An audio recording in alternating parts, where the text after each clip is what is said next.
দ্বিতীয় শাফাত, নবী সুপারিশ করতে পারবেন কিনা। এরা বলে যে কোন নবী কোনো উপকার করতে পারবে না, কোন নবী কোনো উপকার করতে পারবে না। আমি বললাম ইমাম বুখারীকে, হুজুর আপনি কি বুখারীর মধ্যে এমন কোন হাদিস নকল করেছেন যেই হাদিস দ্বারা প্রমাণিত যে নবীগণ মানুষের উপকার করতে পারেন, ওলিগণ মানুষের উপকার করতে পারেন? তো ইমাম বুখারী জবাব দেবে যে অবশ্যই আমি বুখারীর মধ্যে একাধিক হাদিস নকল করেছি যেই হাদিস দ্বারা প্রমাণিত হয় যে নবীগণ উপকার করতে পারেন, সাহায্য করতে পারেন। বলেন সুবহানাল্লাহ। উঠান সহিহ বুখারী দ্বিতীয় খণ্ড পেজ নম্বর 971। কত বললাম? 971 নম্বর পেজ। রাসূল করিম সাল্লাল্লাহু আলাইহি ওয়াসাল্লাম নিজেই বলেন, ইউখরাজু কওমুম মিনান নারি বিশাফাতি মুহাম্মদ ফায়াদখুলুনাল জান্নাহ। আমি মুহাম্মদ সাল্লাল্লাহু আলাইহি ওয়াসাল্লামের সুপারিশ করার কারণে এক সম্প্রদায়কে জাহান্নাম থেকে বের করা হবে এবং আমার সুপারিশ করার কারণে তাদেরকে জান্নাতে প্রবেশ করানো হবে। বলেন সুবহান। নবী পাক বললেন যে আমার সুপারিশ করার কারণে এক সম্প্রদায়কে জাহান্নাম থেকে আল্লাহ পাক বের করবেন এবং জান্নাতে প্রবেশ করাবেন। রাসূল করিম বলেন সহিহ বুখারী, রাসূল করিম সাল্লাল্লাহু আলাইহি ওয়াসাল্লাম যখন নিজে বলে দিলেন যে আমার সুপারিশ করার ক্ষমতা আছে, আমি আল্লাহর দরবারে সুপারিশ করব, তো আজ কেউ যদি এর বিরুদ্ধে কথা বলে সেটা মানা যাবে? এ জোরে বলেন না, মানা যাবে? মানা যাবে না। কিন্তু এই আকীদা মানুষ প্রচার করছে কি করছে না সোশ্যাল মিডিয়ায়, যে কোন নবী কোনো উপকার করতে পারবে না, অথচ নবী বললেন যে আমি উপকার করতে পারবো।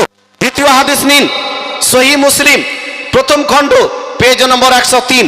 রাসূল করিম সাল্লাল্লাহু আলাইহি ওয়াসাল্লাম বলেন, শাফাআতিল মালাইকাতু ওয়ান নাবিয়ুনা ওয়াল মুমিনুন। কাল কিয়ামতের দিনে নবীগণ সুপারিশ করবেন, ফেরেশতাগণ সুপারিশ করবেন এবং যারা নেক সালেহ মুমিন, আল্লাহর নেক বান্দা, মুত্তাকি, পরেজগার, আল্লাহর ওয়ালি, তারাও কাল হাসরের দিনে আল্লাহর দরবারে সুপারিশ করবেন এবং লক্ষ লক্ষ মানুষকে জাহান্নাম থেকে বের করে জান্নাতে নিয়ে যাবেন। বলেন সুবহানাল্লাহ। তৃতীয় হাদিস নিন, ইবনে মাজাহ পেজ নম্বর 330। রাসূল করিম বলেন, ইয়াশফাউ ইয়াউমাল কিয়ামাতে সালাসা। কিয়ামতের দিনে তিন ধরনের সম্প্রদায় সুপারিশ করবেন। আল আম্বিয়া, প্রথমত হলেন আম্বিয়া, নবীগণ আল্লাহর দরবারে সুপারিশ করবেন এবং লক্ষ কোটি মুসলমানকে জাহান্নাম থেকে বের করে জান্নাতে নিয়ে যাবেন। দ্বিতীয় হলো সুম্মাল উলামা, উলামায়ে কেরাম, যারা আলিমে রাব্বানি, আলিমে বামাল, এই ধরনের আলিম কাল হাসরের দিনে আল্লাহ পাকের দরবারে সুপারিশ করবেন এবং সুপারিশ করে লক্ষ লক্ষ মানুষকে জান্নাতে নিয়ে যাবেন।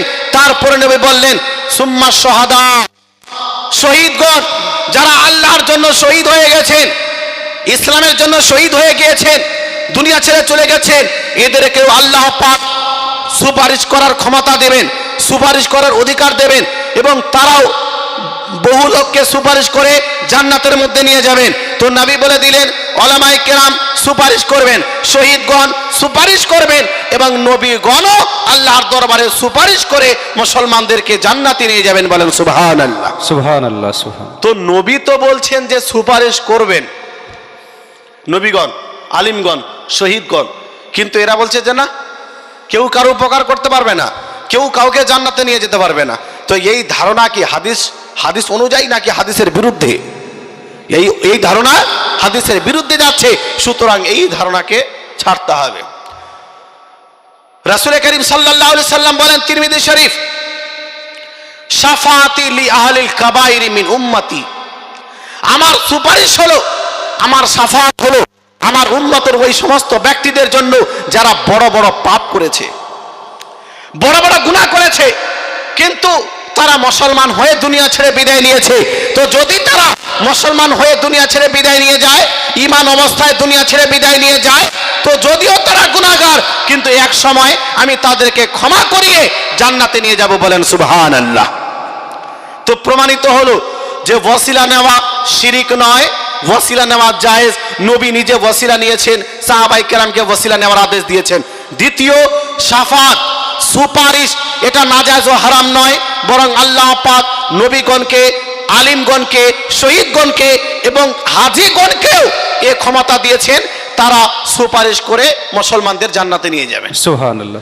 আলেম সম্প্রদায়, আজ আমরা তো আলেম সম্প্রদায়ের বিরোধিতা করি অনেক, কিন্তু রাসূল করিম বলেন আকরিমুল উলামা, আলেম সম্প্রদায়ের সম্মান করো, ফাইন্নাহুম ওয়ারাসাতুল আম্বিয়া, কেননা তারা নবীগণের ওয়ারিস।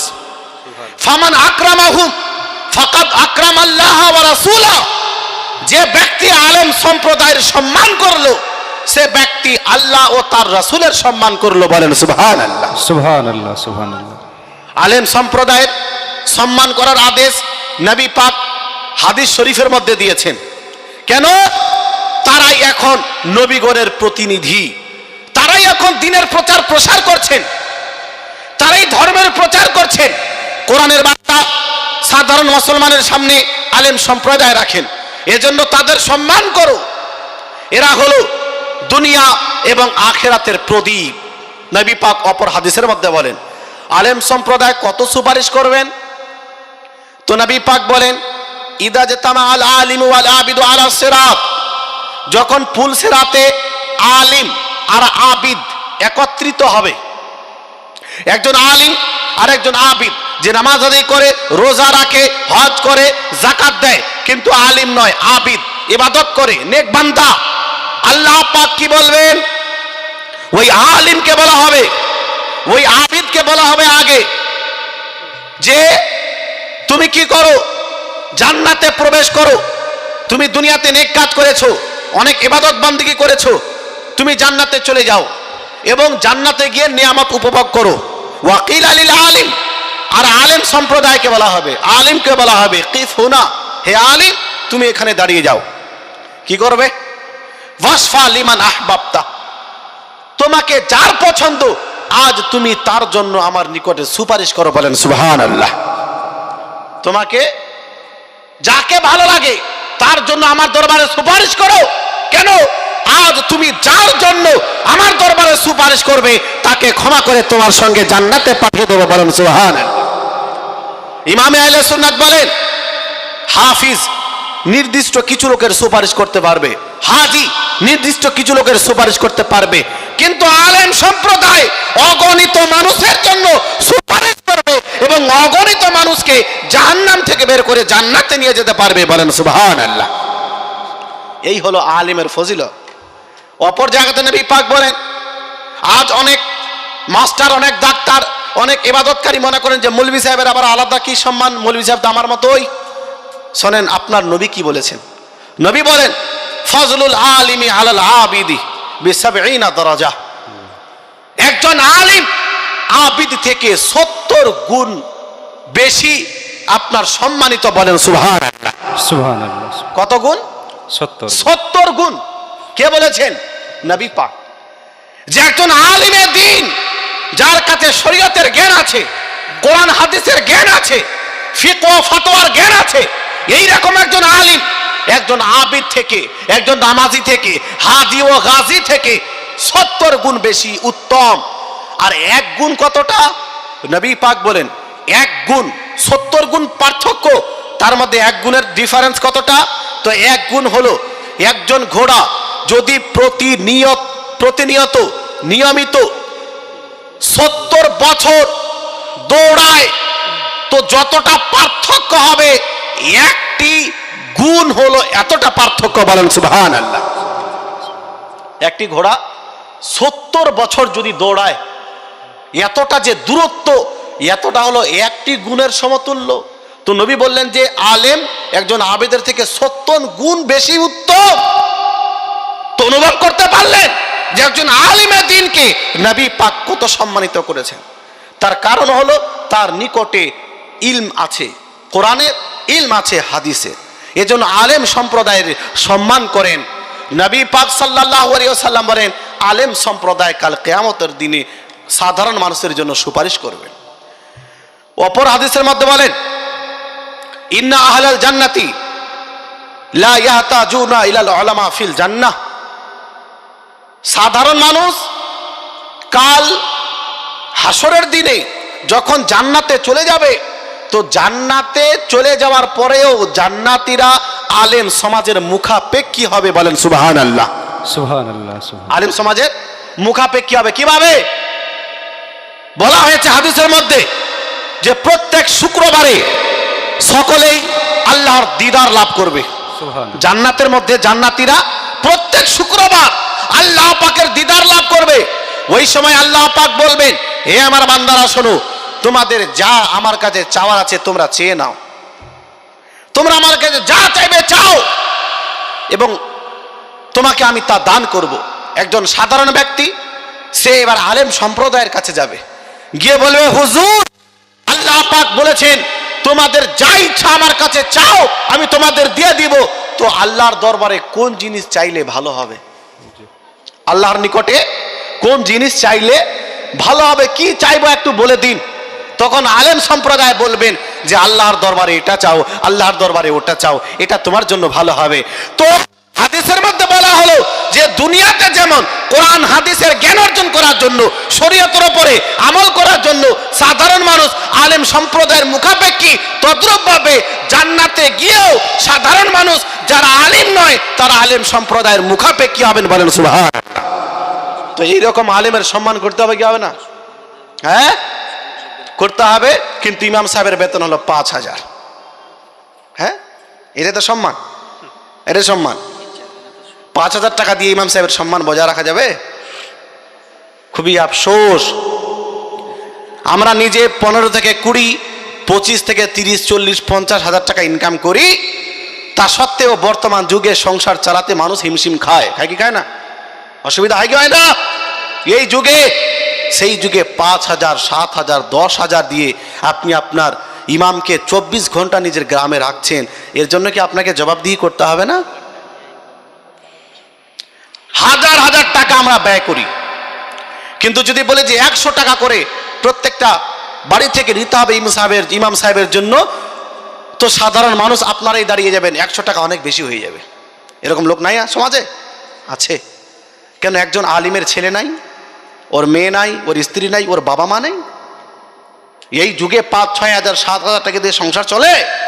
তা অসম্ভব। আল্লাহ পাক জানেন যে একজন আলিম কিভাবে নিজের সংসারকে চালা। তারা শরীয়তের উপরে আমল করেন, এর জন্য কিছুটা বরকত হয়ে যায়। নাহলে এটা বিশাল বড় অন্যায় আমাদের যে এই যুগে আলেম সম্প্রদায়ের এত বেতন কম আমরা রেখেছি।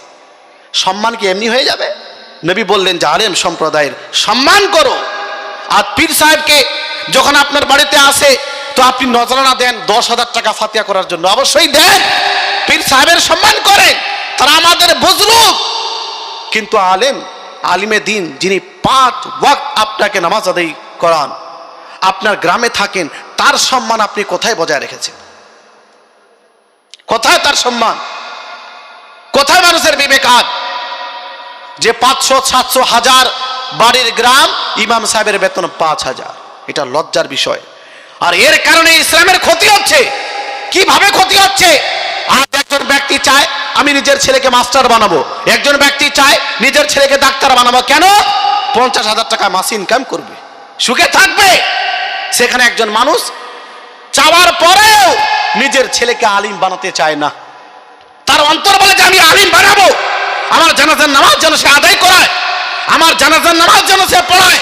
কিন্তু চাওয়ার পরেও, ইচ্ছা থাকার পরেও অনেক সময় সে বানাতে চায় না যে আমার ছেলে তো 5,000 টাকা ইনকাম করবে, 7,000 টাকা ইনকাম করবে, আমি তো 15,000 ইনকাম করি, তারপরেও সংসার ভালোভাবে চালাতে পারি না, তো আমার ছেলে কিভাবে মৌলবি হয়ে চালাতে পারবে? এই ধারণা বিবেক আসবে না? এই ধারণা তো আমরা আপনারা তৈরি করেছি। তো একজন মাস্টারের সম্মান একজন আলিমের দিনের কাছে কোনো কিছুই না। আছে মাস্টার দুনিয়াবি হিসাবে, কিন্তু আলিমের যে সম্মান আল্লাহ দিয়েছেন, রাসূল কারীম দিয়েছেন, একজন প্রফেসরের সেই সম্মান আলিমের সামনে নেই। কিন্তু আপনি কোথায় ওই সম্মান রেখেছেন? এজন্য বলবো ভাই, যেহেতু নিজের সমাজকে বাঁচাতে যান, ইসলামের প্রচার প্রসার করতে চান, আর যদি আলেম সম্প্রদায় আপনার গ্রামে না থাকে, আপনার এলাকায় না থাকে, তো কোরআন হাদিসের জ্ঞান আপনার নিকটে কে পৌঁছে দেবে? কে পৌঁছে দেবে আপনার নিকটে? তখন এইরকম ডাক্তার এসে আপনার ইমানকে নষ্ট করবে। যখন আলেম থাকবে না, এইরকম কিছু মাস্টার হিসেবে আপনাকে কোরআন হাদিসের অপব্যাখ্যা করে আপনার ঈমান ধ্বংস করবে। তো আলেম সম্প্রদায় যদি না থাকে, মানুষের ঈমান ধ্বংস হবে, আমল ধ্বংস হবে। আপনি কি নিজের ঈমান আমল নিয়ে চিন্তিত নন? তো যদি চিন্তিত হয়ে থাকেন, তো আলেমদের বেতন বাড়ান। যেন একজন মাস্টারও চায় যে আমি আমার ছেলেকে মাস্টারের সঙ্গে সঙ্গে আলিমও বানাবো, বলেন সুবহানাল্লাহ। একজন ডাক্তারও চায় যে আমি আমার ছেলেকে আলিম বানাবো। কেন? তার এতটা বেতন হয়ে যাবে যতটা তার সংসার চলে যাবে। এটা আমাদের সকলের দায়িত্ব, কেননা এর প্রভাব ইসলামের উপরে পড়ছে। আলেম সম্প্রদায়ের সংখ্যা যদি কমে যায়, তাহলে ইসলামের প্রচার প্রসার কিভাবে হবে? কে করবে? নবী পাক তো আলেম সম্প্রদায়কে নিজের প্রতিনিধি বানিয়েছেন, নিজের ওয়ারিস বানিয়েছেন। তো ওয়ারিস যদি কম হয়ে যায়, প্রতিনিধি যদি কম হয়ে যায়, তো সমাজের কি অবস্থা হবে?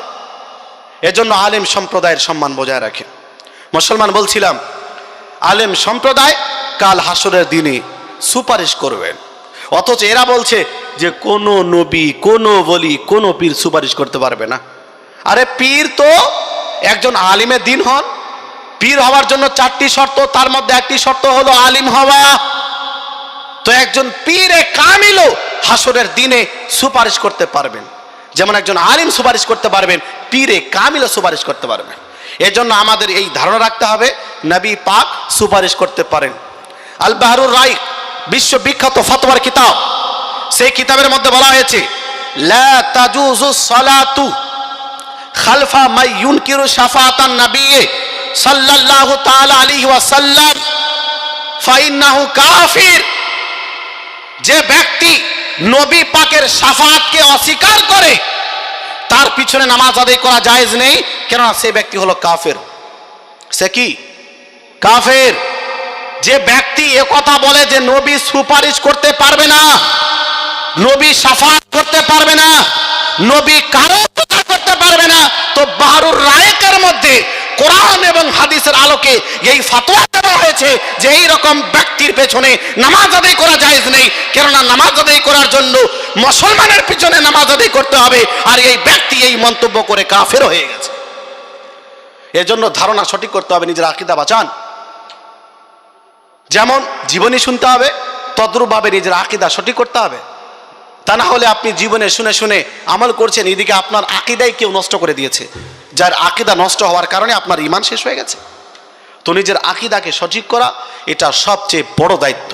আসুন আর একবার দুরূদ শরীফ পাঠ করি। আল্লাহুম্মা সাল্লি আলা সাইয়্যিদিনা মাওলানা মুহাম্মদ ওয়া আলা আলি সাইয়্যিদিনা মাওলানা মুহাম্মদ সাল্লু আলা মুহাম্মাদিন সাল্লু আলা মুহাম্মদ।